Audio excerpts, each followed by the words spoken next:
پیارے مسلمانوں، السلام علیکم ورحمۃ اللہ وبرکاتہ۔ دراصل جناب لفظ جس کو آپ اکثر دوسروں کو مخاطب کرنے کے لیے استعمال کرتے ہیں، یہ ایک وقت میں گالی ہوا کرتی تھی، اور اس کو بنایا ہی اسی لیے گیا تھا تاکہ دوسروں کو برا بھلا کہا جا سکے۔ دراصل اس کی حقیقت کچھ یوں ہے کہ بہت عرصہ پہلے مسلمان مدرسے کے طلباء جو ہوا کرتے تھے، انہیں کچھ انگریزی خواں لوگ یعنی انگریزی بولنے والے لوگ تنگ کیا کرتے تھے۔ وہ انہیں طرح طرح کے لفظوں سے چڑھایا کرتے تھے۔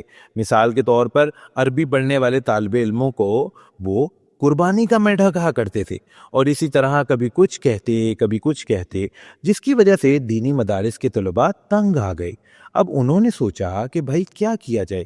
پھر وہ مل بیٹھے اور سوچا کہ ان کا بھی کوئی نام رکھا جائے۔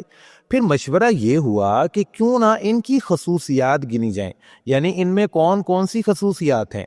اب ایک نے کہا کہ بھائی یہ لوگ یعنی انگریزی خواں لوگ جاہل ہوتے ہیں، دوسرے نے کہا کہ بھائی یہ نالائق لوگ ہیں، تیسرے نے کہا کہ یہ لوگ احمق بھی ہوتے ہیں، اور چوتھے نے کہا کہ بھائی یہ لوگ بے وقوف بھی ہوتے ہیں۔ پھر انہوں نے یہ سوچا کہ کیوں نہ ان تمام الفاظ کے پہلے حرف کو جوڑ کر ایک نام بنایا جائے۔ انہوں نے ان سب الفاظ کے پہلے حرف کو جوڑا اور ایک لفظ بنایا جو کہ بنا جناب۔ اب لفظ جناب میں دیکھا جائے تو جیم سے جاہل، نون سے نالائق، الف سے احمق اور بے سے بے وقوف بنتا ہے۔ اور پھر مدرسے کے طلباء نے ان انگریزی خواں لوگوں کو جناب کہنا شروع کر دیا۔ دراصل یہ ایک ایسا لفظ تھا جو کہ چڑھانے کے لیے یا پھر گالی کا جواب دینے کے لیے بنایا گیا تھا۔ پھر یہ لفظ ایسا مشہور ہوا کہ لوگ اس چیز کو بھول ہی گئے اور اسے ایک دوسرے کو مخاطب کرنے کے لیے استعمال کرنے لگے۔ اب میرا نہیں خیال کہ کوئی بھی شخص آپ میں سے ایسا ہو جس نے اردو میں درخواست لکھی ہو اور جناب کا استعمال نہ کیا ہو، لیکن ہم یہ نہیں جانتے کہ بھائی جناب تو ایک گالی ہے، یعنی جناب تو کسی کو برا بھلا کہنے کے لیے بنایا گیا تھا۔